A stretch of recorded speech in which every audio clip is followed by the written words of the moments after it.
heart of the city stood an old prison, long abandoned and forgotten. Once a place of misery and despair, it now stood as a dark and looming shadow, a reminder of the past and the horrors that had occurred within its wall. The prison had been built over a century ago, during a time when crime was rampant and the city's streets were teeming with criminals. It was designed to house the worst of the worst, the most dangerous and depraved individuals who had committed heinous crimes. As the years went by, the prison became notorious for its harsh conditions and brutal treatment of its inmates. Many died within its walls, their souls never finding peace even in death. It wasn't long before rumors began to circulate about the prison being haunted. People spoke of strange noises emanating from within, of ghostly apparitions wandering the halls, and of an eerie feeling that permeated the entire building. Despite the rumors, the prison remained open, and more inmates were sent there. But as the years went by, it became clear that something was wrong. The guards began to report strange occurrences, and many claimed to have seen ghostly figures roaming the hall.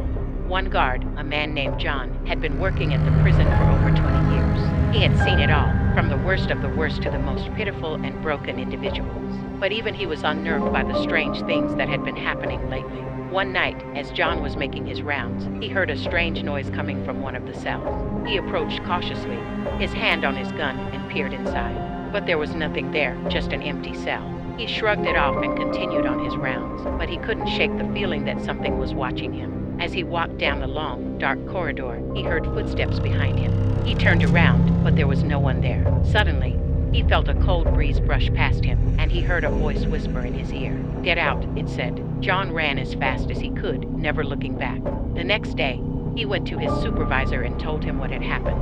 But the supervisor just laughed it off, saying that John was probably just tired and imagining things. But John knew what he had experienced, and he knew that something was wrong with the prison. Over the next few weeks, more and more strange things began to happen. Inmates were found dead in their cells, their bodies twisted and contorted in unnatural ways. Guards reported seeing ghostly figures walking through the walls, and the sound of chains rattling echoed through the corridors.